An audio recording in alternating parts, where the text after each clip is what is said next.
Good afternoon, everyone, and welcome to the foundation level webinar of our new piano syllabus. I think we will begin now because I know everyone has classes in the afternoon, so I'm not going to wait much longer. I hope you enjoyed the duets. These are all from the initial to grade 3 level, and they're wonderful pieces for ensemble playing, and we will be speaking about these later. Before we start on the actual presentation, I'd like to speak a little bit about the digital grades and diplomas, which are the exams that are on at the moment. These have been going on since November last year. They were launched then, and we have had a very good response to these digital grades. And it's very gratifying to see that children and parents and teachers are continuing on their learning and teaching even in this pandemic. The digital exams have a format which you would all be familiar with. Also, I'd like to just say that the exams have the same academic rigor as our face-to-face exams, and all the recognition and the UCAS points that are awarded to our face-to-face exams apply in the digital exams also. These exams have no closing dates. They will continue right through the year. And also when the face-to-face exams begin, you will still have the option to take a digital exam. So that's an excellent thing that has happened. So we have, through this presentation, a poll. Several questions will pop up at relevant places. So do answer them as soon as you can. The first question is about the digital exams. We don't want to hold it for too long, but so do it as quickly as possible.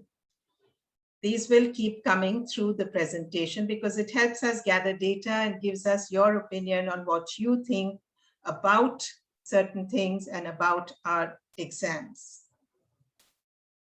So I think, Akriti, we can end the poll and share the results. So we will now move on to the actual new piano syllabus 21 to 23. And in this webinar today, we are handling grade initial to grade 3. The next webinar, which come up next week, will take care of the intermediate grade, which is grades 4 and 5. And the week after that will be the advanced grades 6, 7, and 8. So before I get into this, I would like to introduce my team to you. My co-presenters today are Priya Chaturvedi, Senior Academic Consultant from Dehradun. And we have Akriti Gupta from Delhi, who is new to the academic team. She's been with us only for about a year, but has got herself fully involved in teacher support. Also, answering all your queries today, we have Prizan, Farida, Dini, Gopal, and answering any operational questions if you would like to put them, though I encourage you to keep the questions and chat to this presentation. We also have our head of operations in India, Mr. Saumyan, who has joined us today. So again, welcome to all of you and thank you for sparing time to be here today. The new syllabus, if you've looked at it, has new performance pieces, a wide choice of repertoire, which we'll be discussing in details. There are new technical work exercises, and the graded exam books for the first time are available in 2 editions, the extended edition and the normal one we used to get before. The overlap period, as you all know, has not changed. There is this poll question about how often our piano syllabus changes because it changes the fastest. And once you're done with that, I will keep talking about the overlap, which is that the 18 to 20 syllabus will be valid for this whole year till December 31st. We may get an extension of that because of the pandemic, but we are not sure yet. We will let you know as and when that happens. And during this time, you can present the pieces and technical work from either one of the syllabuses. Remember, not to mix the two syllabi. So what do we have in store for you today? We've tried to handle this presentation a little differently and not talking about, how many marks the pieces carry and the structure of the exam. We are firstly going to look at the repertoire. This is the largest ever repertoire that has ever been put out by any board for music exams. And we want to look at that and the rationale behind having such a large repertoire. We are also going to look at the Young Composers Competition winners and their pieces. We will also be talking about defining the repertoire, which means we are going to see the balance of pieces as per period, composers, styles, and levels. I have a lot of teachers who come back to me with the fact that, oh, there are not enough classical era pieces, there are not enough Baroque or Romantic pieces in your syllabus. So we're going to kind of see this balance, and we will talk about why it is so. And a large chunk of the presentation today is going to be taken up by assessment criteria and the learning outcomes, wherein we will be applying these to specific pieces so that you can understand why this exists in our syllabus and how you can make your preparation of the exam better with your students by referring to these criteria. So we are very excited to be presenting this, and I'm really looking forward to it. Please keep yourselves on mute. The repertoire, as I said, is the largest ever. There are 35 pieces per grade. That's a huge number. There are 12 pieces in the exam book and 21 in the extended edition. The rest of the pieces are from Trinity Publications and other publishers, and they are in the syllabus book, which you can access from our website. No hard copies at the moment. The pieces, old pieces that have been included, not only from the 18 to 20 syllabus, but also from earlier syllabi. So we are going to kind of look at that also and see what are the interesting ones that have been included from earlier syllabuses. So why do we have such a large repertoire? What is the idea behind this? What is Trinity trying to project here?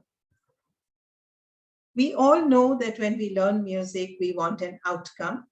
So we do a certification. And for that certification, you are doing your 3 pieces and your technical work.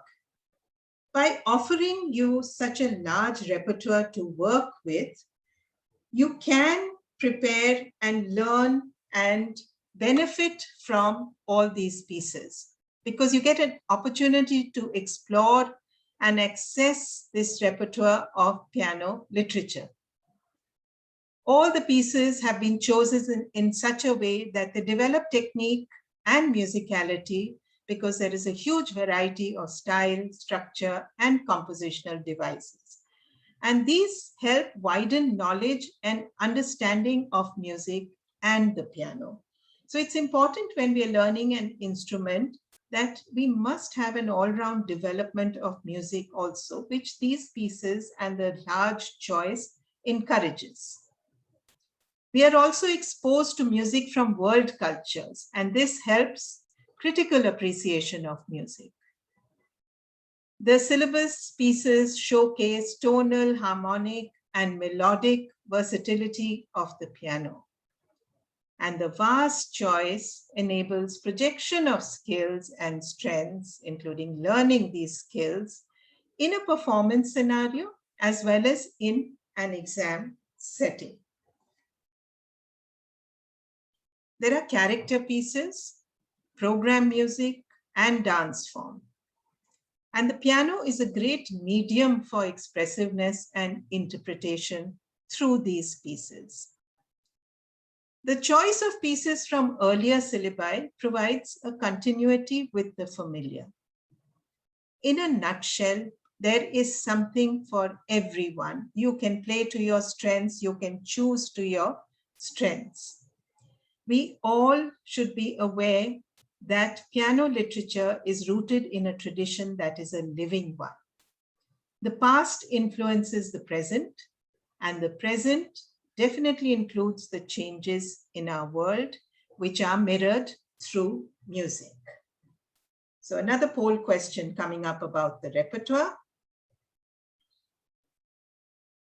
I always say in my workshops, I was going to say webinars, but also my workshops, that we should not use our syllabus as a curriculum. Curriculum is something that you design and you use and you choose to do your teaching. But this huge body of piano music that they have given you access to makes me rethink this, and you can definitely use this repertoire in your curriculum of teaching. So we move on now to seeing some pieces and hearing some pieces from the winners of the Young Composers competition. And for this, I'd like to invite Akriti to present to you. Thank you, ma'am. This time, Trinity did something very special. They opened their doors to young composers and pianists worldwide by way of a Young Composers competition. Now, one of the pieces in each grade features a composition by the winners of this competition. What an amazing way to celebrate youth power. This has given exposure to these composers to be able to access the idiom of today's classical music across cultures. For the initial grade, we have Muay Thai by Mintra Thunterbet. Composing gives you the freedom to add, decorate, or change whatever aspect of music you want, and that is what Mintra likes most about it. The title of a composition, Muay Thai, comes from a form of boxing, and as you play this piece, you can clearly feel the excitement of a boxing match. Rhythmic and melodic sequences, moving bass line, chords and fifths, the harmonic structure starting from the tonic and stepping down to the dominant before shifting back to the tonic. And the final perfect cadence ending are some of the traditional compositional tools used in this music to effectively portray its character. Let's listen to it.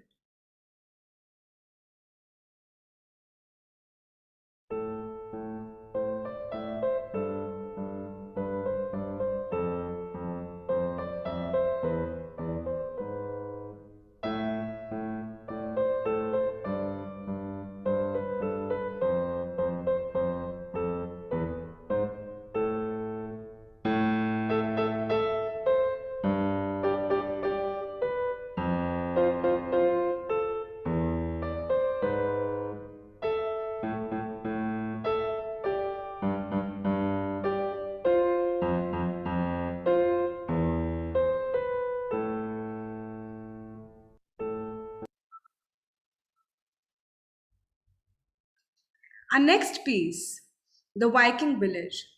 This one is an absolute treat for anyone trying to attempt it because it's a whole movie in under a minute. You have the marching beat, warning horn sound before the battle, the calm before the storm, the battle itself, and then one last survivor trying to rush away before being slain. The 10-year-old Matthew Peterello got his idea for this composition while watching a class play acting Vikings. Although there's no key signature, the piece is clearly in G minor and also uses accidentals from the D harmonic minor scale.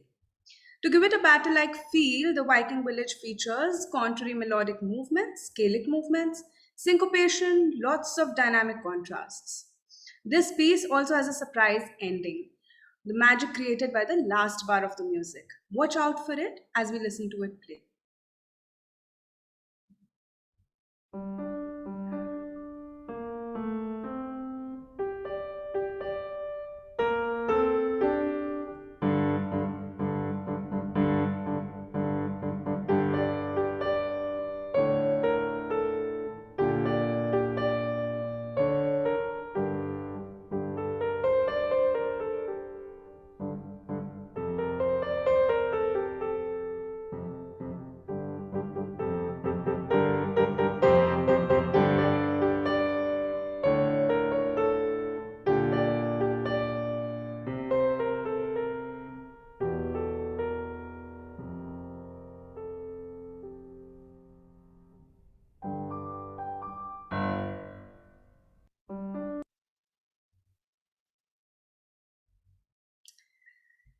Boris Sukonda Patipak wanted to simply and clearly write a piece about something easily recognizable by young people across the world. This is how he came up with this great two-piece floating balloons.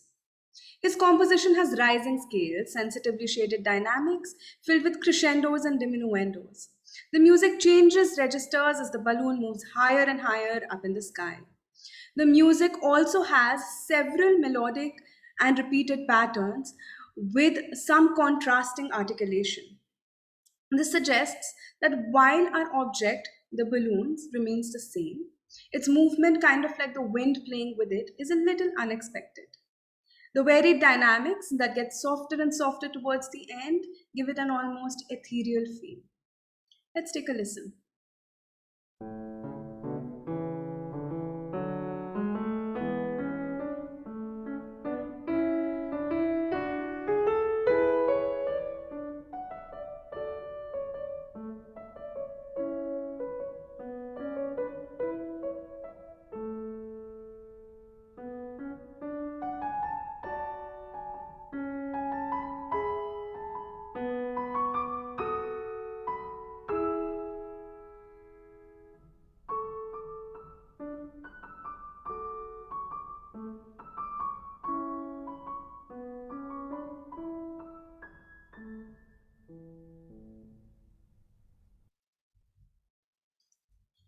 Now, the last grade of the foundation level, grade 3, has Edric Tan's The Night of the Sleeping Panda.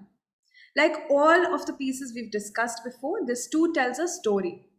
Edric tapped into the fauna of his native country as inspiration and also used the sounds that are often used in Chinese folk music by using the pentatonic scale. So one shouldn't get afraid when you see all those sharps in the key signature. The waltz tempo and relaxed lullaby like movement of this piece really helps you feel like you yourself are the panda, sleeping peacefully into the night. Let's hear it.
I'd like to welcome Priya ma'am as she takes us through the old syllabi pieces. She tells us more about it and the duets.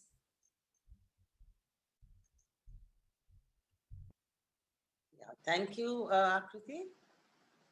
That was some great new music that we heard, and we have some great old music coming up as well.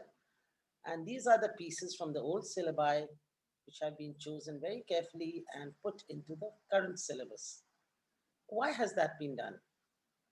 One is, of course, they have proved extremely popular with teachers and students alike. They give us a sense of familiarity for us teachers.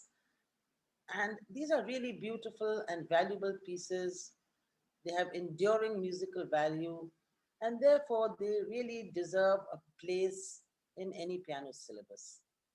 Let's take a look at some of them and see what's made them so popular and why they are important. We have at Paris, the noted pedagogues, Spies on a Mission, a really exciting piece for a beginner level. It has a great narrative. It's something so engaging for the new learner on the piano. And at the same time, there are so many elements of piano technique and musicality that have been embedded in this little work, from the changing dynamics in every single line, the voicing of the left hand, the wonderful building up of the narrative, and the surprise ending. We come to grade one, another wonderful, popular, engaging piece, The Very Vicious Velociraptor. Now, which child is not captivated by dinosaurs? This is a piece that has been really popular because of its fast tempo, its fun elements, it's fast and snappy as the direction goes. And of course, at the same time, it teaches some very good nimble finger work, the balancing of the scale passages between hands, the realizing of a diminuendo, and many other dynamic nuances.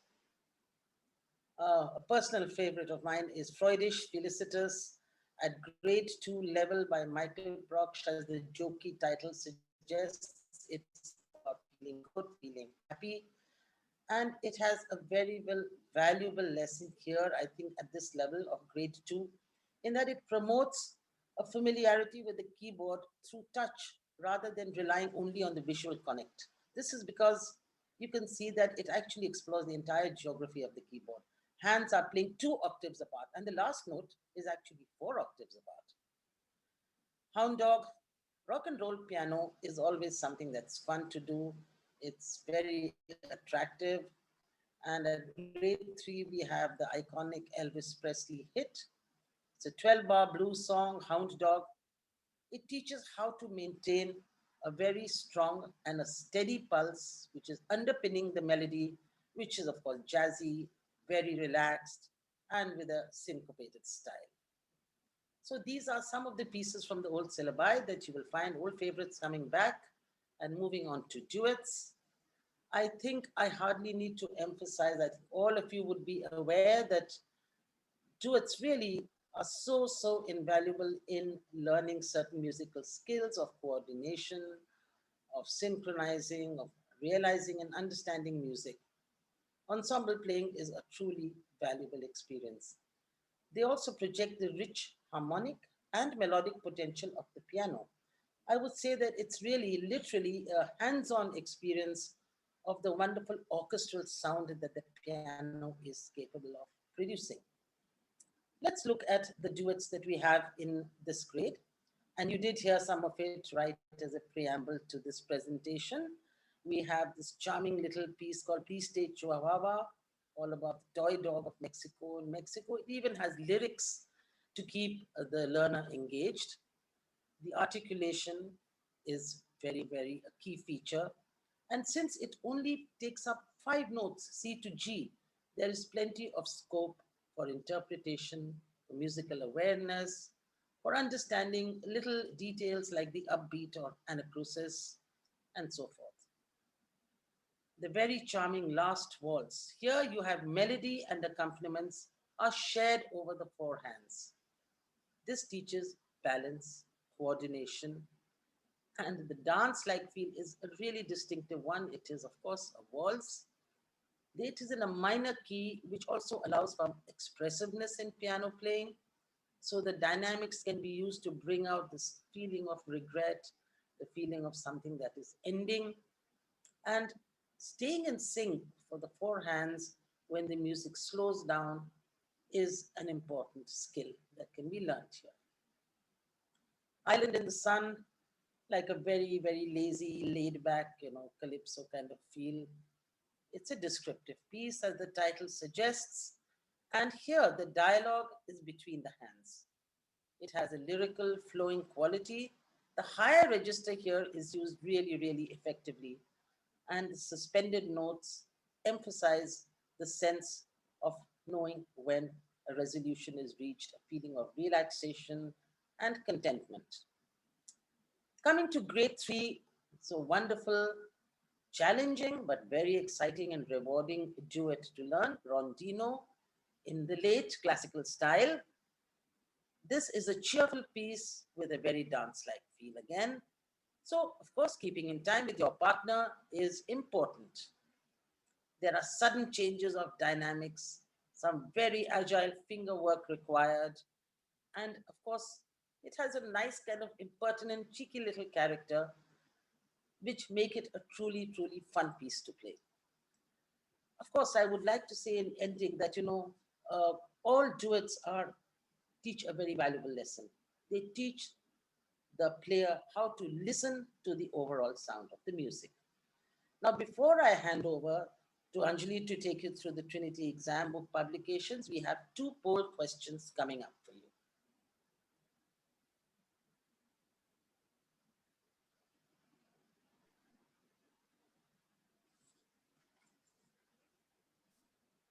Thanks, Priya. That was really nice. And I'm sure you all enjoyed the duets if you heard them in the beginning. There's some lovely, lovely music there. So we are now going to move on to, okay, there's one more question, I'm sorry. It's the duet question.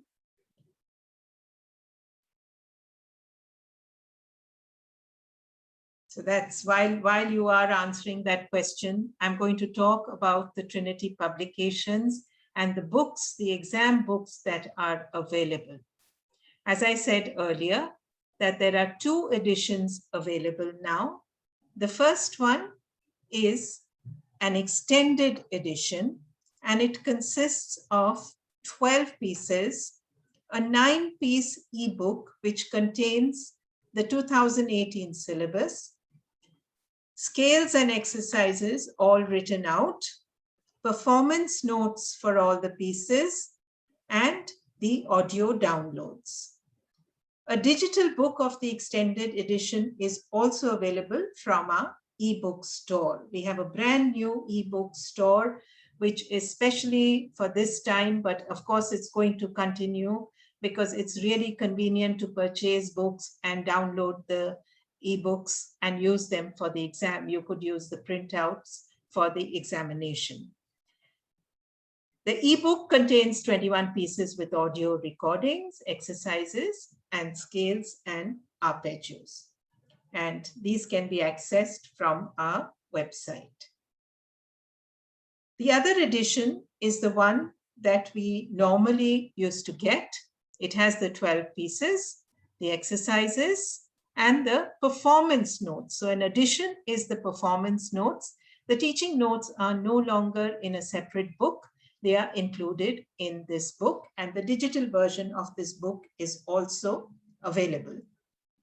So if you do the math, we still have 14 more pieces left, which are available in the Trinity Publications, not in these books, and other publishers have published certain pieces. You can find these in our Piano Syllabus 2021 to 2023.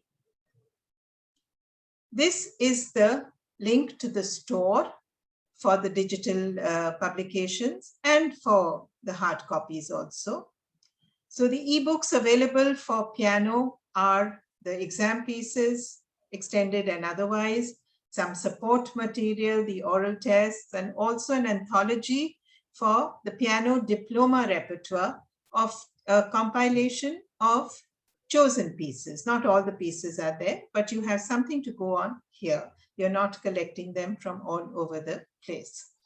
So please do visit the store and get your books from there. It's necessary that you have an original, whether it's an e-version or it is the hard copy of the book. And all other instruments also are covered in our ebook store. So as I told you in the beginning, when we looked at the overview, we are going to do a little bit of analysis of the pieces included from the different eras and different styles of music. So I have a small pie chart here where I have put down the slice of the pie, the Baroque period, the classical, the Romantic, which is a Weight Watchers slice, the modern, and the contemporary. So when you look at this in totality, we find that almost 3/4 is covered by modern and contemporary. We're going to look at why this is so and what these styles involve in playing them. So we're going to look at the Baroque first. Baroque music requires certain skills and techniques, and it also develops very definite skills for the player. So we see that it does promote a lot of left-hand strength. It makes you understand contrapuntal lines of music and imitation. Voicing is very important because when you're imitating from one hand to the other, you have to voice the other melody wherever it is coming. There is hand coordination, finger strength, clarity of sound, and a lot of control is needed of the fingers over the keyboard. Economy of movement. Finger independence also is very, very important when you're trying to play Baroque music. Do remember that the instrument at that time was the harpsichord, which was nowhere near our modern piano. So we have to, the music was designed to be played on a harpsichord. If we look at the classical era, the rich music from this era included articulation, understanding of relationship of keys, a lot of technical facility for playing broken chords, scale passages, fluency of finger movement. One needed to understand musical punctuation, which includes cadence points, phrases, slurs, and the importance of dynamics, how they came into play when you are trying to shape a melody. So we see that the Baroque and the classical period composers did not write a lot of music at the beginner level. So the pieces featured in our syllabus have been adapted or arranged to fit into the syllabus, which is why we don't have a huge percentage of classical and Baroque era pieces. The Romantic is even less. Why do you think this is so? The techniques and the skills required to play Romantic style music do require some years of piano playing. That is why things like using the pedal, you have long legato melody lines, you need to use a technique, you need to be skillful with playing cantabile in a singing style, and many more dynamic nuances than the earlier styles and eras. And of course, tempo variations. Now this needs experience, this needs practice. So which is why the Romantic period pieces do not feature much in the foundation level syllabus. But do remember that while we may not have composers, the famous composers from these eras featuring in this syllabus, we do have modern composers and contemporary composers, modern music, which is written true to the style of these eras. So it's not missing. You are still exposed to it, but through modern composers. Now, modern music, where I have included contemporary, jazz, is something we need to be familiar with for the young learner. When a student or a child is starting out learning music, they must have something which creates interest for them to really like what they're doing and continue what they're doing. So what do we have in this period of time and this type of music, style of music? It encourages oral and practical familiarity with dissonances. There is a lot of rhythmic complexity in the form of syncopation, accents, personal interpretation through character pieces, imagining a story. Creativity plays a big role. The storytelling, the narrative comes through also in the musical structure. A much wider range of the keyboard is used, and that does excite the young player because he has the whole keyboard to explore. There are sudden dynamic changes that makes it really exciting, and the player does have, to an extent, freedom of interpretation. The tonality, as we all know, in modern music goes beyond major and minor, and it explores the modes. So all of these encourage the player and make them follow defined rules much better when they come in later in their learning. So I hope this has kind of helped understand the balance of our repertoire. In the 18 to 20 syllabus, we started including a lot of music by contemporary composers and those from the modern era, because Trinity believes that you must keep renewing classical music to keep it fresh. Things have changed, instruments have changed, so there is a lot more devices available to the composer to write music. And these pieces for the pianists give you an understanding of world music cultures, inclusiveness, what is contemporary pianism, and their presence in our syllabus does narrow the gap between contemporary composers and the piano player, because the thinking is very close to how the young musician also thinks. So I think, Akriti, you have a poll question here for the repertoire. Do we have anything here? No, ma'am. Not Okay, right. okay, sorry. So now we're moving on to the last segment, which is a fairly little long, but I think you'll find it very useful.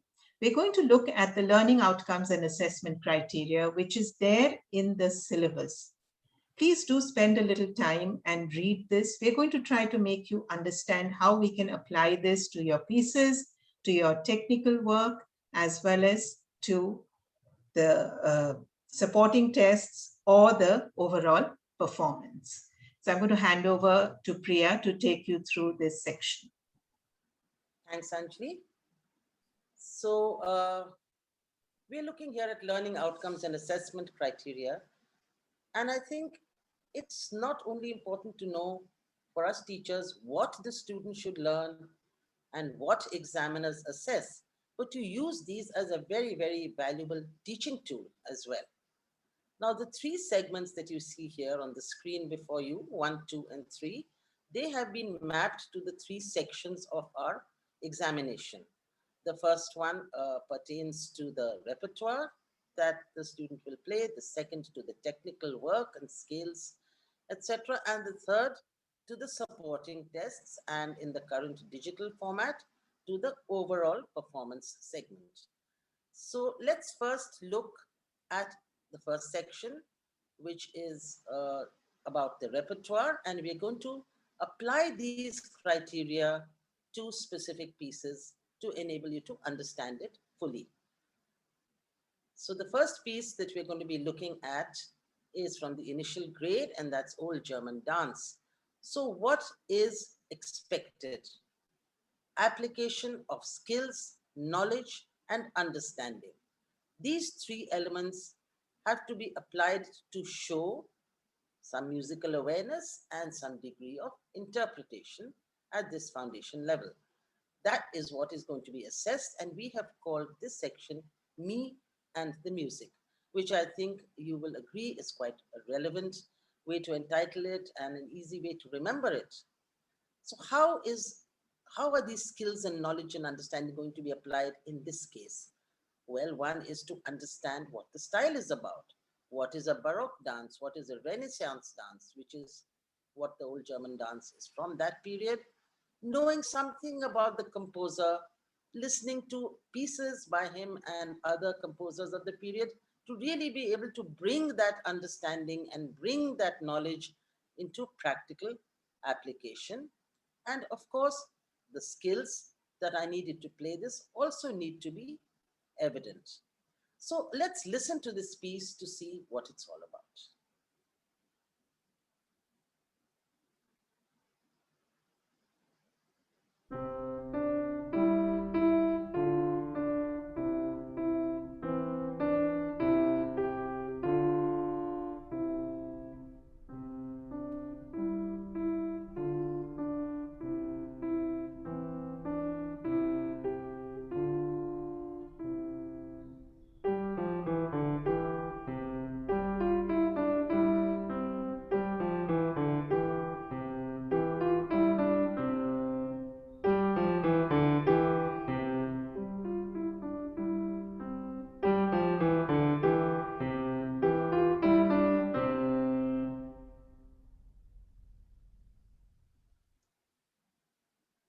A very charming piece.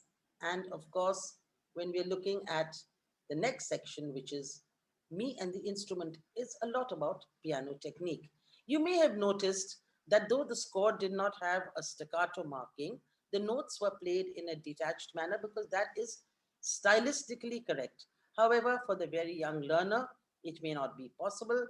So it is fine if you just follow the score and let them play it in a more connected manner. But what is important here? What are the techniques that are going to be assessed, which have to be performed, as you can see, with security of pitch, security of rhythm, and attention to dynamics and articulation?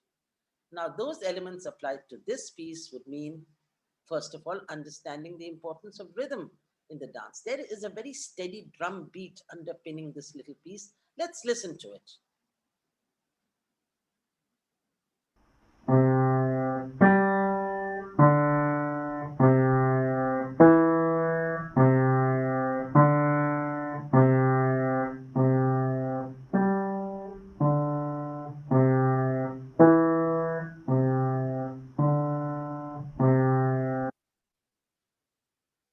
So this should actually be heard underneath the music, this sense of steady drum beat. A key Baroque feature is imitation. And of course, that does feature here, and that should also be understood and projected. Let's listen to the imitation.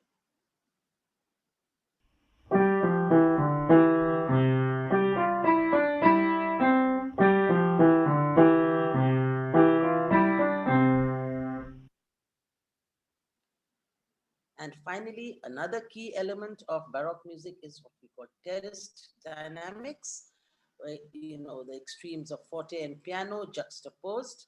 And that must be clearly and musically presented to give the melody nuance and color. We can listen to one such section.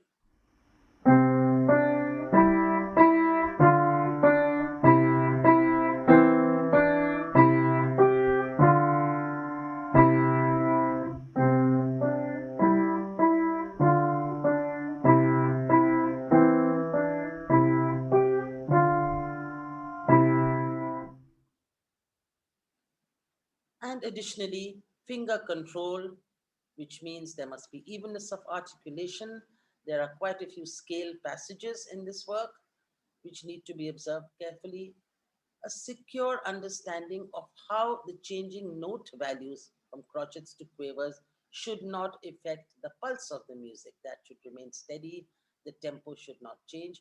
So all these are elements that are expected to be paid attention to by the performer, and this is what is going to be assessed in this segment. piano technique expressed in a musical way. And finally, a very, very crucial element when playing is me and the audience. Who are you playing for? Music is always played for a listener. And to play it successfully, to captivate, engage, involve the listener, there must be continuity in the performance, and the mood of the music has to be conveyed, no matter what style you're playing in. In this piece, how do you involve the listener? The performer must show rhythmic steadiness so that the listener is enjoying that lovely dance beat without being disturbed by any erratic changes in tempo or movement. The nice, graceful shaping of the phrases, because this is a very graceful dance. It is a ceremonious dance. It is of a period, you can clearly imagine it being performed in a court. So you see over here in this segment, me and the audience, understanding, skill, knowledge, technique, all come together in one cohesive manner to give successful performance. So this is how we apply the criteria, and we can take it on to the next grade. Grade 1, the piece we have chosen is Walking Together. In me and the music, what are the skills? What is the knowledge? What is the understanding? First of all, that though this is a contemporary piece by a contemporary composer, Christopher Norton, he has, like many contemporary composers, chosen a style that he is wanting to write this work in, and it is romantic. So, what is romantic music? It's legato, it's musical, it's lyrical, it's expressive. And with me and the music, musical awareness and the beginnings of thoughtful interpretation, as shown in the left hand box, has to be applied to the piece and should be reflected in the legato playing, in giving both hands a very nice balance and equal importance, giving the left hand the melody in bar 8 clearly brought out and projected, and understanding and projecting the ternary nature of this very short but very compact piece. Let's listen to it.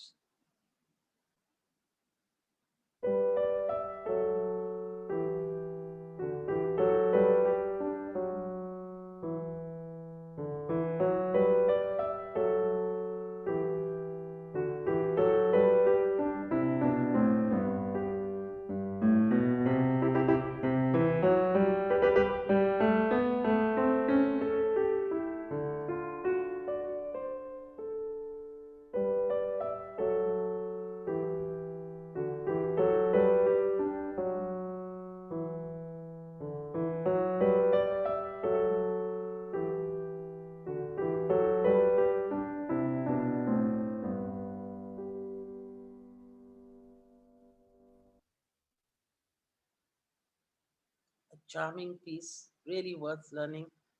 Coming to me and the instrument, there is plenty over here as by way of piano technique that needs to be addressed and shown. First of all, is that it is at the higher end of the tempo mark for this grade, and it is necessary to observe that tempo marking so that the flow, the momentum of walking is observed and successfully projected. Bringing out the legato articulation that we had already talked about is important, but so too is bringing out the contrasting short bursts of staccato chords. They must be executed crisply, precisely, and neatly. That requires good technique. The dynamic variations are so important in the romantic style, and to convey the mood well, good attention must be paid to the dynamics in this piece. And what should the performer be giving the listener? The continuity, the sense of togetherness between the piece and performer, of course, is very important. It's very easy to do in a piece like this with all the other details being in place because it is so appealing. The last two bars with the rit and the diminuendo really create such an expressive effect. They must be observed.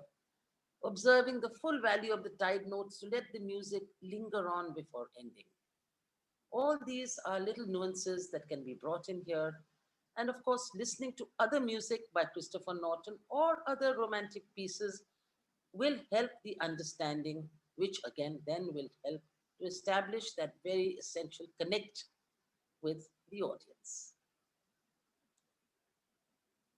You know, we did have a query, and there have been queries in the past that, you know, this is a lot of assessment, a lot of learning outcomes to expect of, say, a very young learner. There are children at the age of 6 or even younger doing the initial grade exam. How can one teach them all these things about security of pitch and musical awareness, thoughtful interpretation? Well, you know, I have found that children's creativity is unbounded. They are curious, they are imaginative, and the role of the teacher, your role, is crucial in these early stages of learning. The assessment criteria can be very easily explained with imagination, with engagement, with investment into what the child can understand. Because believe me, children are like sponges. They are immensely responsive and they will have no trouble in being able to successfully project all these elements in their play. Coming to grade 2, Nuff said, nice contrasting piece, as the title suggests. It's wonderful, jokey, upbeat, jazzy, all those things. And in Me and the Music, the skill is here. Skill required is keeping the syncopated rhythmic melody line securely coordinated with the bass. Balancing the voicing. The soft rock style has to be understood. There must be some knowledge of it, which of course is always gained through oral familiarity or listening to other pieces of soft rock and then projecting it, understanding the context and meaning of the title. Let's listen to Nuff Said.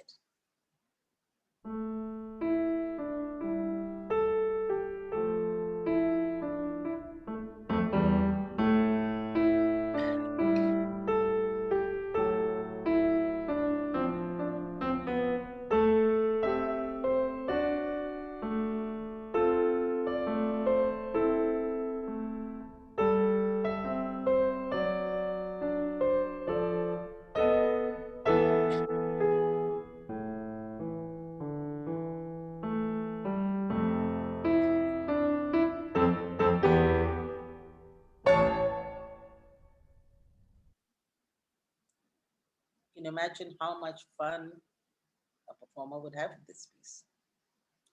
So the techniques over here, let's have a look at what me and the instrument holds in this piece. Secure rhythm, of course, holding the notes, including the tied notes, for the correct value. There is a lot of mixed articulation. There are some unexpected accents, which must be realized convincingly. And there is a great dynamic range. Excuse me. In the last line, if you noticed, it builds up all the way from a pianissimo to a fortissimo. That requires a sound technique. Attention to dynamics and attention to articulation is key. Excuse me. The rock style. We all know what the rock style is. There are many kinds of rock. This is soft rock. There are subtle dynamic and harmonic changes. They must be realized well throughout. The building up of this piece is like a little story, you know. And from the opening piano to the closing fortissimo, it must be presented cogently, cohesively, and with a very relaxed yet aware sense of all the demands of this wonderful rhythmic piece. I'm now going to hand over to Anjali, who will be taking you through the final piece where we can see how the assessment criteria is applied, and that is for grade 3. Thank you, Priya. I'm sure you'll all agree this is invaluable information, and you do need to use this, because here what we are trying to do is make you get better results from your children. And to do that, we do need to understand these things. Why has Trinity designed it and has a segment about assessment criteria and learning outcome? So I'm going to talk about the grade 3 piece Sonatina, which is straight out of the classical era. But as we see, the composer is not from the classical era. I did mention before that modern composers are using more and more all the techniques and all the skills required to play the music of the earlier eras. And this little piece really needs knowledge of the classical era. Everything in this piece is there. There are, I think, in a nutshell, in a one-page piece, if you listen, every element of how to interpret and play classical era music is there. There is a feeling of celebration in this piece, and it, of course, needs to be played with energy and confidence.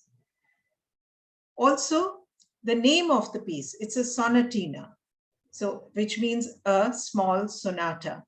So immediately it exposes you to the kind of pieces written in the classical period. The sonata was born in the classical period.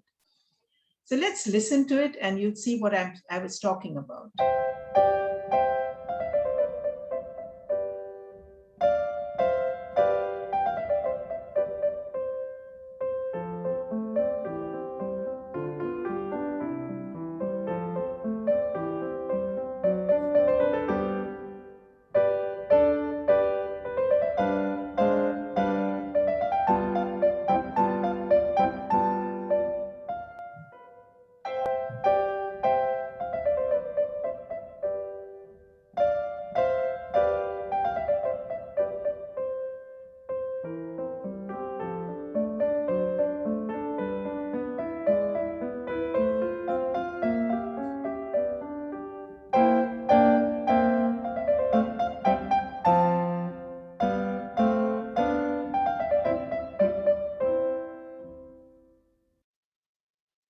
Such a wonderful piece and a great example of music from that time.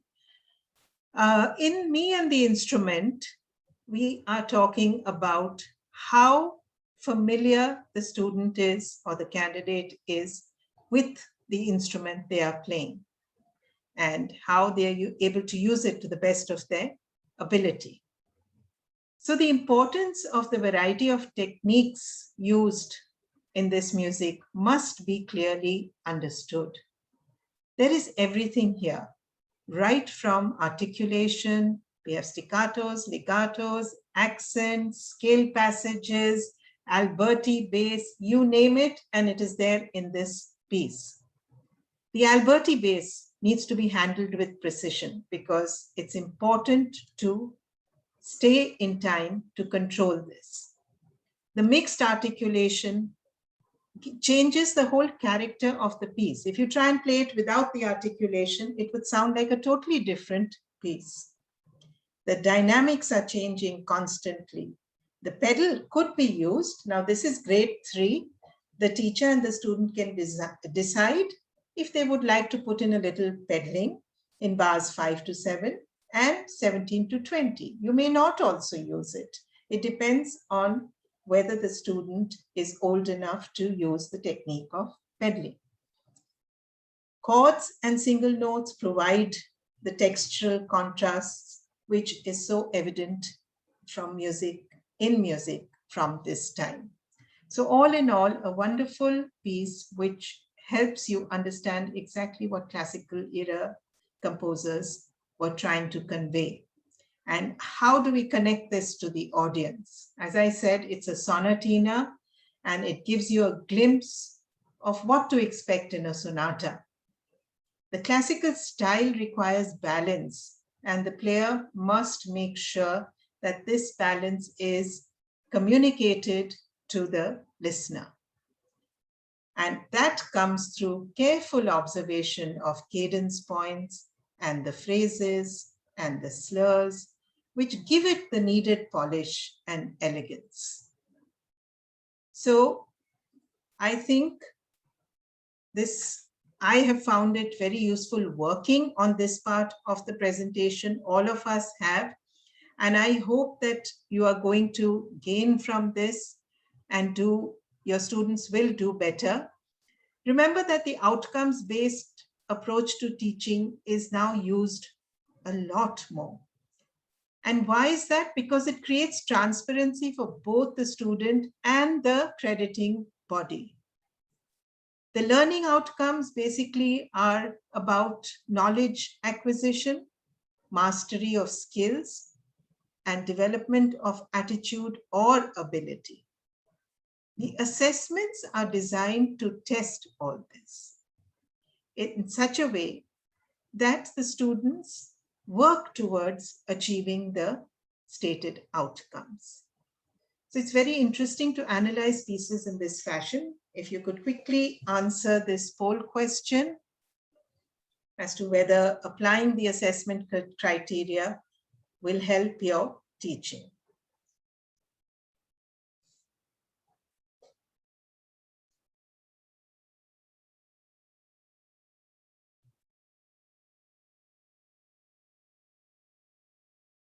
Right, Akriti, if we could have the results.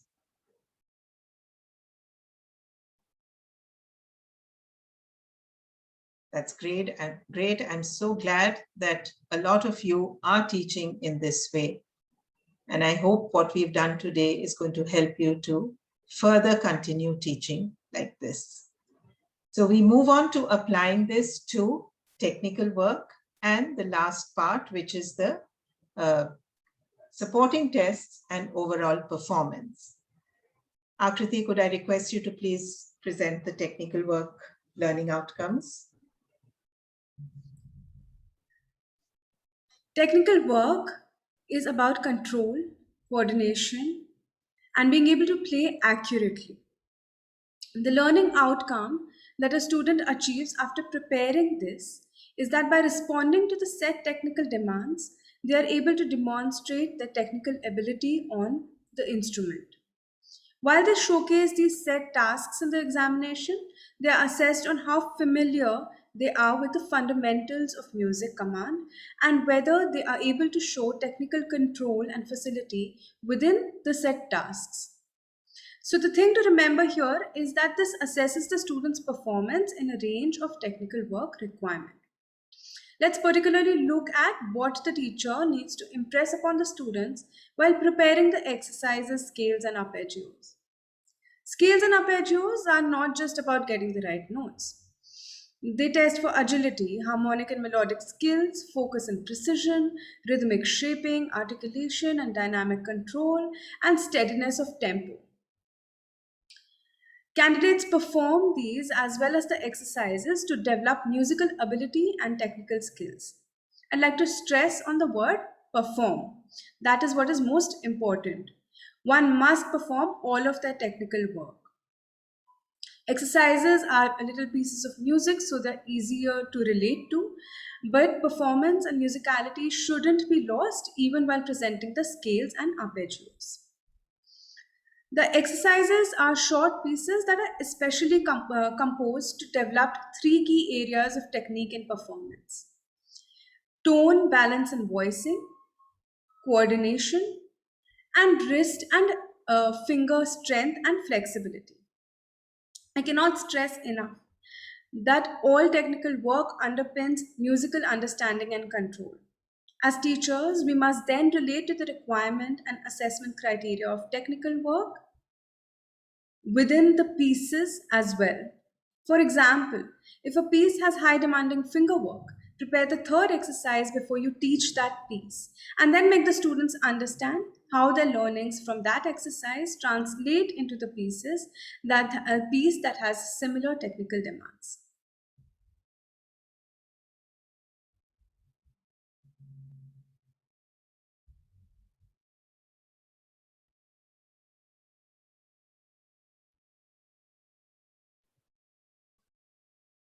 Thank you, Akriti. We're going to move on to looking at the assessment criteria for the supporting tests and overall performance. At the moment, we are not doing supporting tests, but you all know what these are all about. The learner needs to respond to set musicianship tests, and they need to be able to recognize simple elements of music in a practical context and demonstrate oral and musical awareness. We are all familiar with this, so I'm going to move on to this part in the digital exam, which is overall performance. Somebody asked me the other day, is overall performance all about free marks? And I was a little bit stunned. I kind of didn't know what to say, because I was a little shocked that people might be thinking this way. So I'd like to clarify what overall performance is and how important it is in the whole scenario of the digital exam. So the overall performance is how you perform, how you deliver your exam in that video. And that includes your pieces as well as your technical work. So in the digital exam, the overall performance looks at the performance delivery and focus and the continuity and assurance with which this delivery is made. It sees how you demonstrate your musical personality, how you are able to work within and maintain styles or change styles, and how you give your whole performance as one cohesive performance.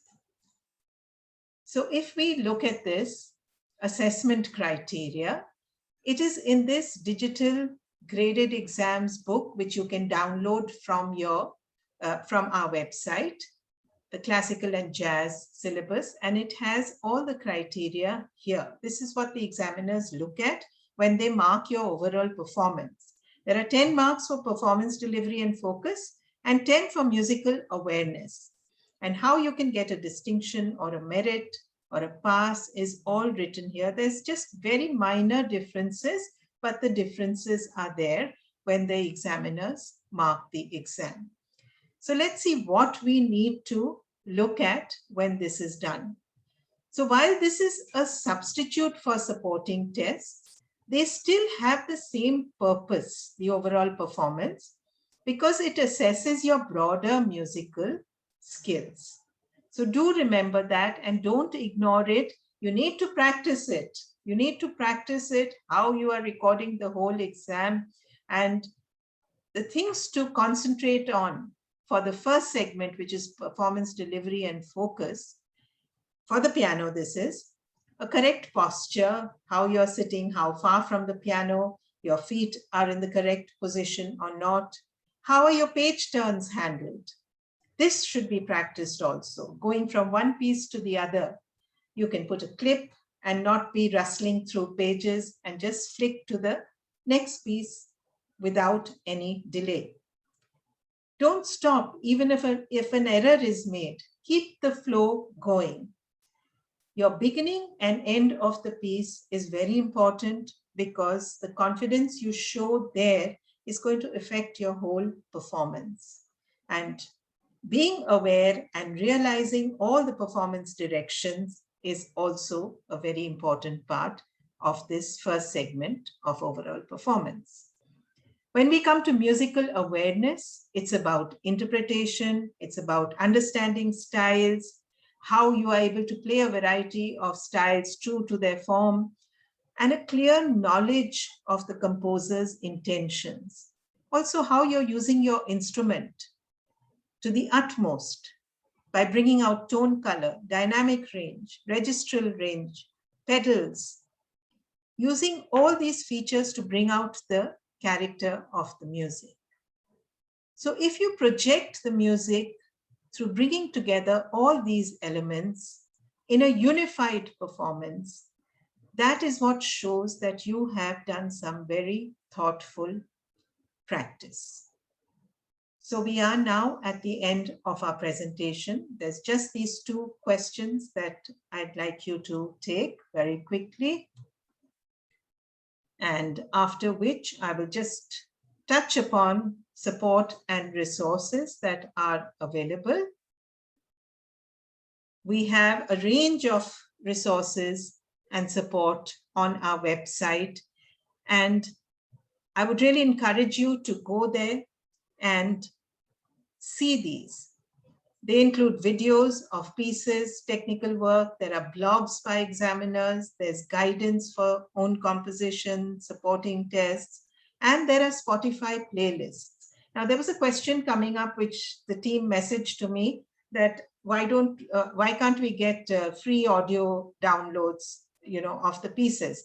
Well, you can go to the Spotify playlist and listen to your audio of the pieces. All the pieces are there, and these are regularly updated and new resources are added. So please do go to this page. This is what it looks like. And there are also articles which are very, very useful, many of them written by examiners. And of course, if you need any more help, you can always contact us. This is our piano team. You can click a picture and keep your all the email IDs and mail any of us if you need any kind of help with the piano syllabus or anything else. And our last question is about the presentation. Please do take it. And I would also like to request that next week we have the intermediate level presentation coming up, and that is on these days. And these are the links. Our team is also putting the links in the chat box. So please do go and register for it, because this is where we'll be handling grade 4 and 5. So again, Monday, Wednesday, Friday, Monday 10 a.m., Wednesday 2 p.m., and Friday 6 p.m. next week. We still have the foundation level on Friday. So if some of your friends have missed out, please do ask them to attend. And the week after the next will be the advanced level. I would really like to thank you all for choosing Trinity and for giving us time today, giving us your time, valuable time for this presentation. I hope it was worth it.